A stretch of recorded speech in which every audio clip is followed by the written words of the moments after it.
Hello everyone, I hope you're doing well. Today I will show you how to train tactics when you are under 1000 elo, and then I will also teach you how to train those tactics on your own. Before the video starts, I really ask you to just subscribe to the channel and take your time, go check the other upload if you really want to get better at chess. Let's just start with the lecture.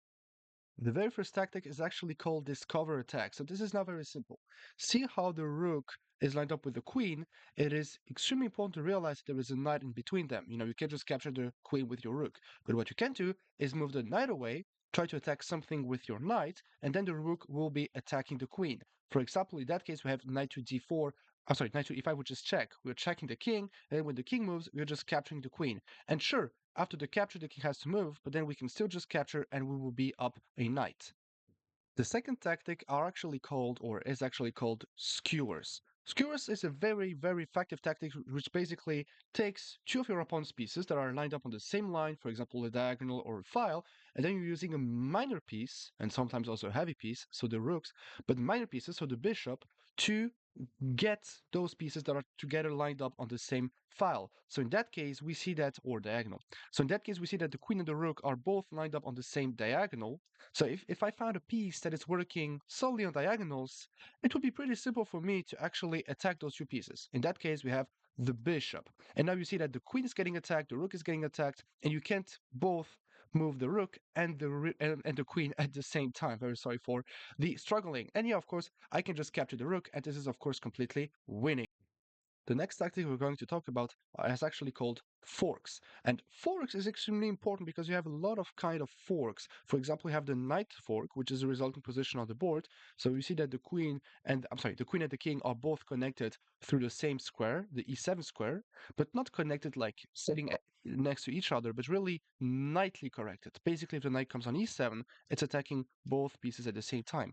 Knight e7 is just forking both pieces. Let me just show you yet another example of knight forks. Here we have, for example, a very known or very good looking position where the queen is basically getting attacked if the knight captures the rook.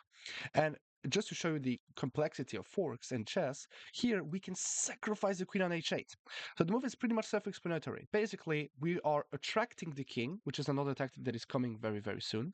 Attracting the king, it's forcing it to no longer defend the rook, and now when we calculate and realize that the knight can just capture the rook, we see that it's just attacking both the king and the queen at the same time. Yes, and now it's just a winning fork. We have yet another kind of forks. We have, for example, pawn forks.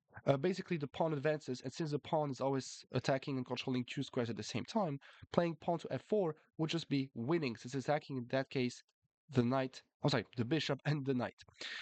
Another fork, which is extremely interesting, it is the queen fork. So in that case, you see that the queen, which controls a lot of squares, the queen can do a lot of things in chess. Let me just draw even more lines. I can be so fast anymore. Here we see that no matter where the queen goes, the queen will have the same impact. Of course, some, smaller ranges, but still. Here we can go queen e5 check, which is attacking both the queen and the rook at the same time. And this is a beautiful queen fork.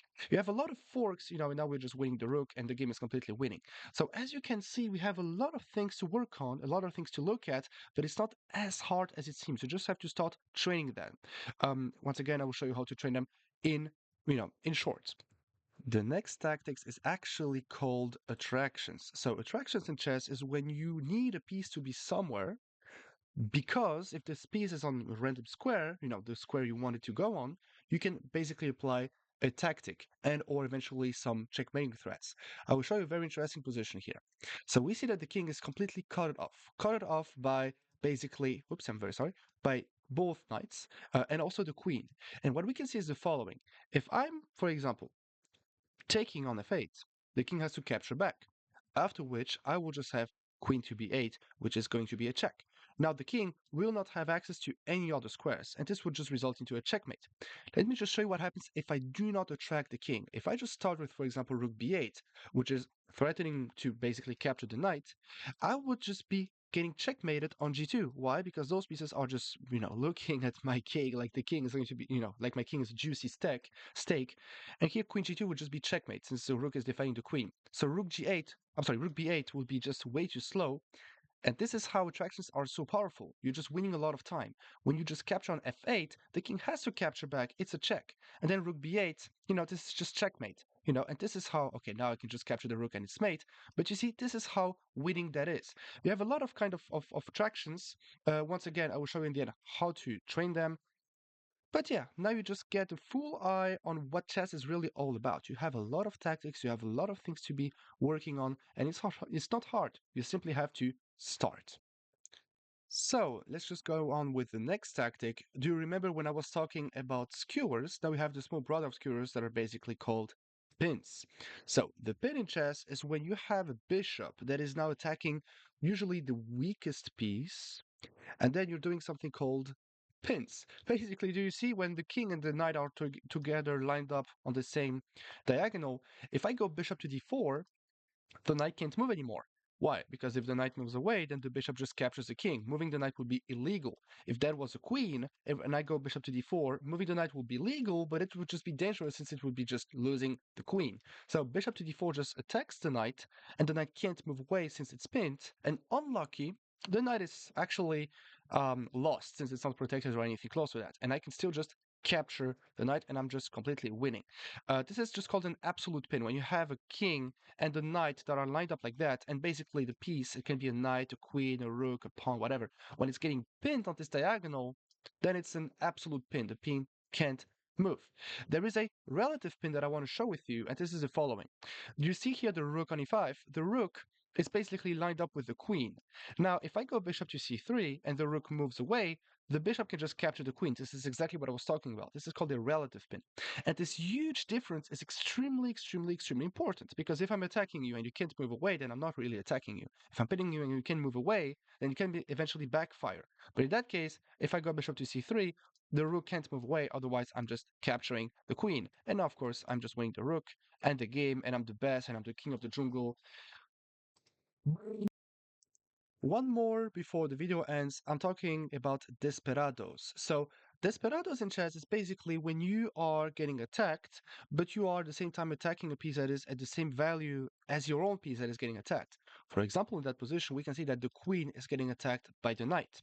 So, what am I doing? Am I moving the queen away, or am I looking at the whole chessboard? The whole chessboard is pretty weak. Do not forget about that. Here, what we can see is that the bishop is also attacking my opponent's queen. So, now I have to calculate.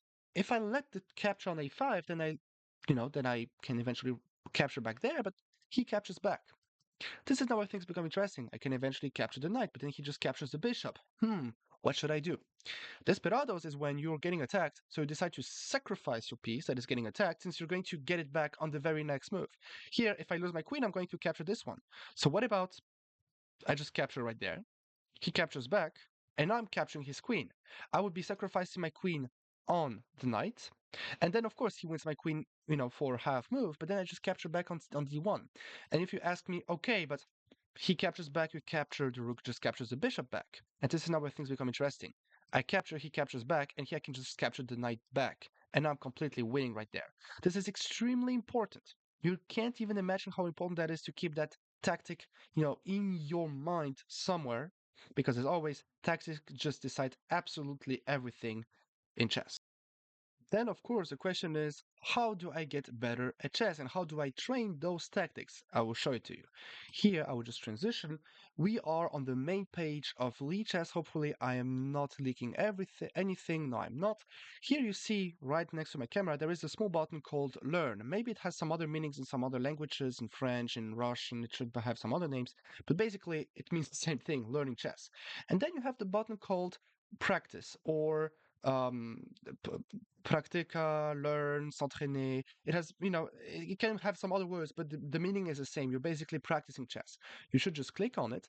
Then you will have every single checkmating patterns on Lichess. And not only on Lichess, in the world. It's every single checkmating pattern, every single checkmating tool, every single tactic in the middle games, every single advanced tactics, and also some pawning games and some rook endings.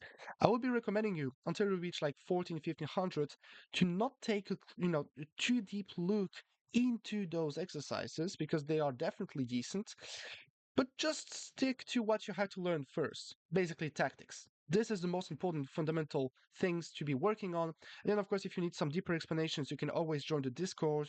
We are a great community. We are always sharing chess stuff. So if you really want to get better at chess, just go check this out. And then, of course, if you have any more questions, just send me a message. It's always a pleasure for me to answer you. Subscribe to the channel. See you in the future. Thank you very much. Let me know if there's anything more I can be recording about. Once again, thank you. See you in the future. Take care.